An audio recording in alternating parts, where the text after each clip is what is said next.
Buenas tardes, soy Miguel Amaury Salas García, soy alumno de la maestría en salud pública, esta es la materia de estadística y vamos a hablar del contraste de hipótesis con prueba y probabilidad de Z. Bueno, primero que nada debemos de saber qué es un contraste de hipótesis. Entonces, un contraste de hipótesis es un método estadístico que nos permite aceptar o rechazar una determinada afirmación que realizamos en función de los valores que hemos obtenido en la realidad. Es decir, va a ser una herramienta que nos va a poder ayudar a discernir o a contrastar valores obtenidos frente a valores que se nos dan por hecho.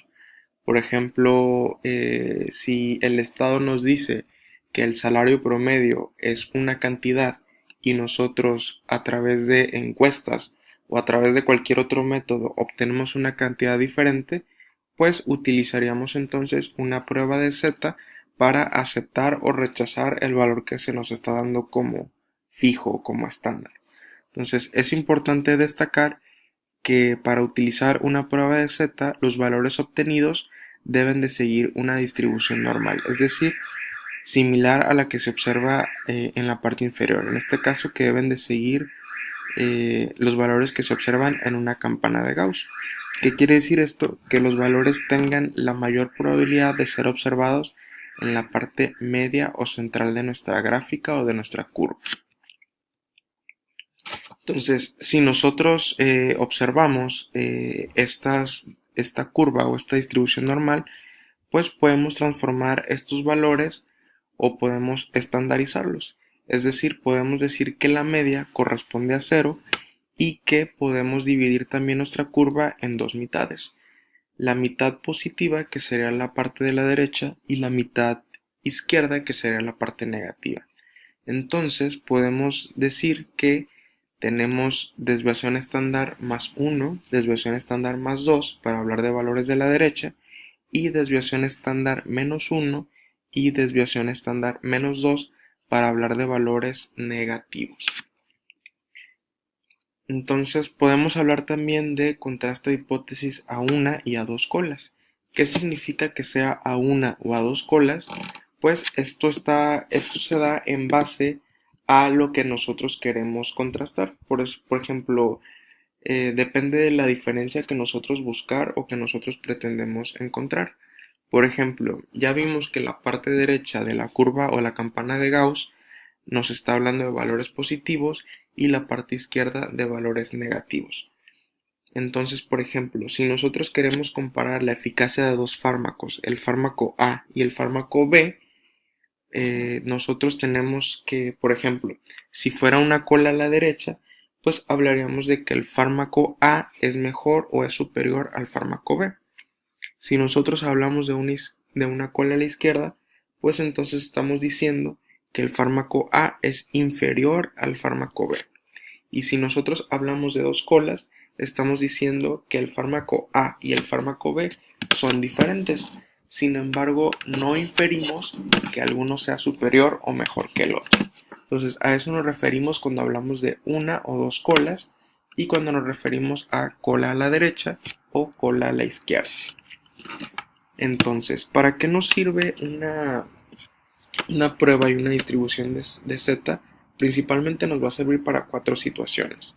Para comparar una media con una media hipotética, para comparar dos medias, para comparar una proporción con una proporción hipotética y para comparar dos proporciones. Entonces, ¿qué requisitos debemos de seguir para poder utilizar una prueba de Z? Pues la muestra debe de ser estadísticamente grande. A esto se refiere a que deben de ser más de 30 sujetos, idealmente más de 60. Los valores encontrados deben de seguir una distribución normal, es decir, deben de seguir la distribución de la campana de Gauss. Y nosotros debemos de conocer también la desviación estándar para la media que estamos encontrando. Entonces, en un ejemplo, aquí lo que queremos hacer es comparar una media con una media hipotética. Entonces, en este ejemplo, la Secretaría del Trabajo y Previsión Social quiere demostrar que el promedio mensual de salario en el estado de Baja California para un ingeniero industrial es menor a 32.500. Ok, aquí quiere decir que el Estado nos está diciendo que en promedio un ingeniero gana 32.500 pesos, ¿no? Entonces la Secretaría del Trabajo quiere contrastar o quiere demostrar que esto no es así. ¿Y cómo lo hace? A través de una encuesta donde se utilizan 100 ingenieros y se obtiene información acerca de su salario, obteniendo una media o un promedio de 31.578 pesos mensuales con una desviación estándar de 4.415. Entonces lo que nosotros queremos hacer es probar la hipótesis de la Secretaría del Trabajo a una significancia del 5%. Entonces, tenemos dos hipótesis. La hipótesis alterna, que nos dice que el salario promedio mensual de un ingeniero es menor a 32.500 pesos. Y la hipótesis nula, donde el salario es mayor o igual a los 32.500 pesos. Tenemos entonces un valor de alfa de 0.05%. ¿Sí? Entonces, ¿qué valores tenemos? El valor de alfa, que ya lo mencionamos anteriormente, un valor de z, que sería de 1.64, una media, que es la que obtuvimos nosotros a través de la encuesta, que es 31.578, una media hipotética, que es la que se nos suministra por default, por así decirlo, que es de 32.500 pesos, un número de muestra, que sería la n, en este caso 100 ingenieros encuestados, y una desviación estándar de 4.415. ¿Sí? Entonces nosotros utilizamos nuestra fórmula para calcular z, en donde primero utilizamos nuestra media, la media obtenida, restamos la media hipotética entre la desviación estándar y la raíz cuadrada del número de los sujetos, el número de la muestra. Entonces nuestra operación, nuestra fórmula nos da como resultado menos 2.08. Entonces ese menos 2.08 corresponde con un valor de P de 0.018, lo cual es menor al valor de alfa, en este caso 0.05.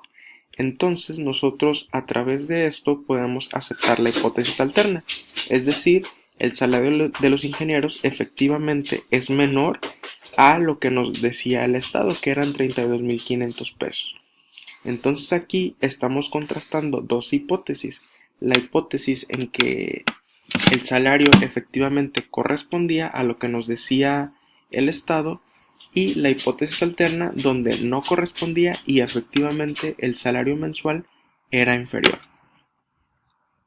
Bueno, espero que haya quedado clara la explicación. Muchísimas gracias por su atención.